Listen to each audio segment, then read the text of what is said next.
I'm sticking to the union till the day I die.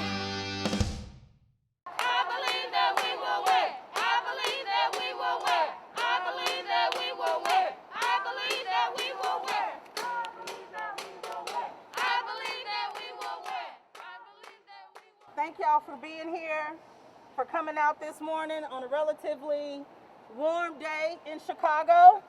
My name is Natasha. I'm a CPS mom, CPS alum, and parent and LSE organizer with Raise Your Hand for Public Education.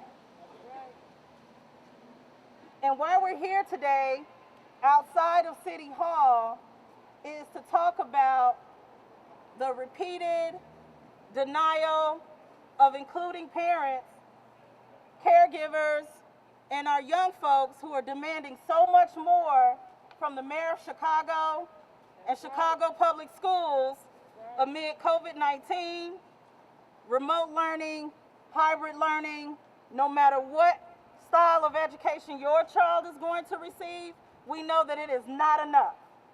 We know that the city is not doing enough.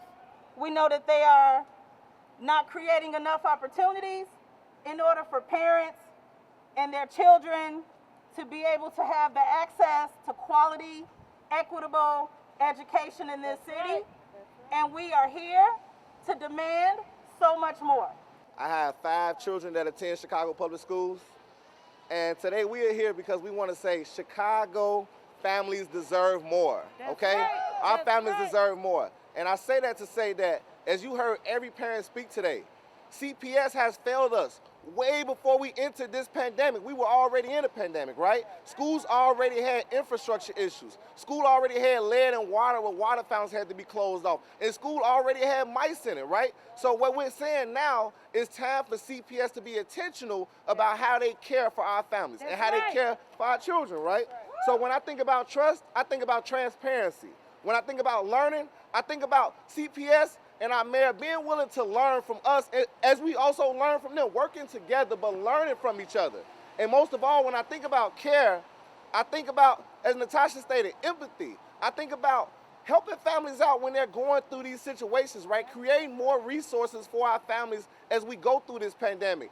Give each child $100, right? So families can have assistance to buy these resources that their children need. You know, I always say that parents shouldn't have to choose if they go to work to put food on their table to support their families, or do they stay home to make sure their children have the quality education. Parents shouldn't have to make that decision, really, right? So CPS has an obligation to help create a micro grant, fund these parents and these families to make sure that they don't have to make these type of decisions. Everybody don't have access to internet. They don't have access to a printer. So give them learning materials and allow the parents to be creative to be able to teach their children in this time. We want CPS to respond to our TLC demands. Trust, learning, care right now, and we want to sit at the table. How do you make a decision with those without having them at the table? This is why we need an elected school board. What Safer promised in her campaign.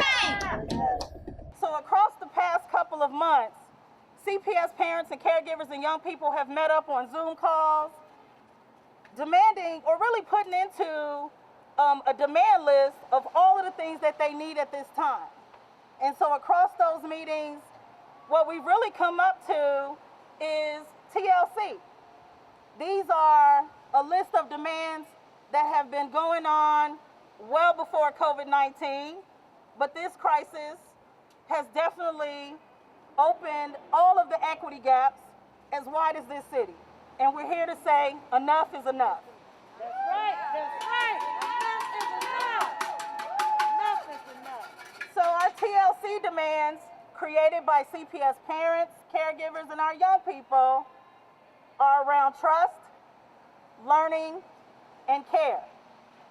Trust is something that Chicago Public Schools has struggled with for generations. They have always not risen to the moment that families and children deserve. So what we're asking for around trust is transparency. We're asking the district in this city to stop cutting corners. Around learning, we're asking for those that need the most, get the most. We need to close these equity gaps right now. We are asking for do no harm.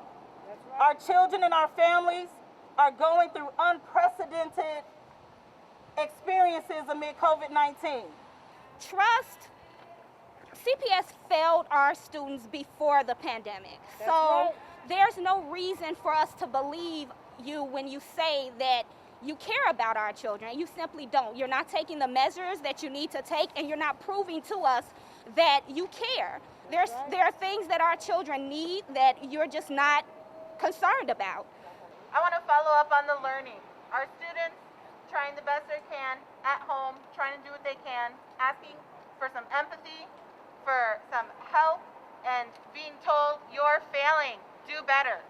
But CPS is telling us this is all we can do, and that's all you're getting. We are not going to improve remote learning. We're not going to improve learning.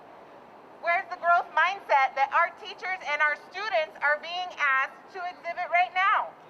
Teachers, you ever been to a CPS meeting? They have about 10 people to man the chat, to handle tech, to advance the slides, to speak. And yet our teachers are being told, here's a wide-angle lens, teach all these kids, most of which who are at home, and they better be taking those tests in the spring. They better be not getting those D's and F's, and you figure out how to catch them up on learning. Unacceptable. Let's talk about grades for CPS, right? Miscellaneous employees, 34% of the promised miscellaneous employees have been hired. 34%. Any teachers out there, what grade does that get you? I think that's an F. So let's talk about cadre subs. 62% of the cadre subs have been hired. What grade does that get you? That's an F, okay? You turn in something and you get 62%, that is an F if you are a student. Okay, Chicago Connected, 55% of eligible families have been connected. What grade is that? Okay, let's talk about these lit kits when we said that our kids need hands-on materials at home, books, manipulatives. They said, well, we gave some students at 179 schools some lit kits, some literature kits with some books and some materials. Out of 421 elementary schools that we have, that means some kids at 42% of our schools receive some hands-on materials. What grade is that?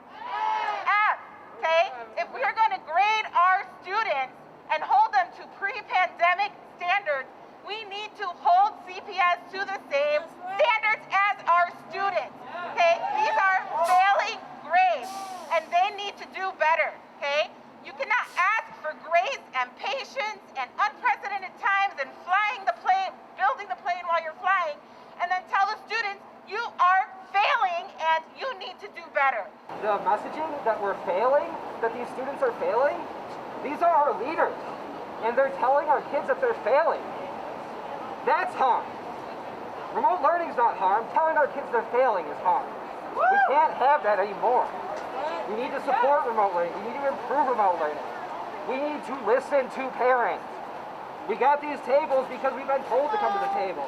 Let's be real though. We've been at the table. We've been at the table for months. We've gone where we're supposed to. We've tried to talk through LSCs. CPS is trying to stifle that voice. What are we supposed to do? I guess we're here. We're here now and we brought the tables. So we're ready to talk, are they? What we're asking for is care from the school, for the school community. We're asking for empathy, compassion for our children who are dealing with so much as they log on to these classrooms all day. We're asking for care for the family community. What we know is that if a child is in a home situation when they are not getting what they need, and there are other stressors that are keeping our families from being able to be as present and be able to provide their student the supports that they need, we know that that is a student that is not learning to their full capacity. I'm here today because we have trust issues with the mayor. I'm here today because the mayor has lied to us previously. The mayor ran on a campaign that she was going to give us an elected school board. And yet she has blocked every possible way, every bill that she can pass, she has blocked. And we're here because we want to let Lori Lightfoot know that she is a black woman depriving the black and brown community of the resources that we need. We don't trust her with our children. This is a person, this is a leader who is a hypocrite, who wants to open the school buildings, but the City Hall building is close to the access. When are we gonna get the same equality, the same treatment that our children deserve? So I'm here to tell her that we have trust issues because that's all she's giving us. Lies and deceit, and we won't take it no more. And we're here, and I'm gonna be delivering, or at least attempting to deliver the TLC demands, which I have here, so that the mayor can see when she decides to ignore us. She chooses to ignore us parents, and she has a mouthful to say that we're not here. We're present, and we're talking loud, and we said we've had enough.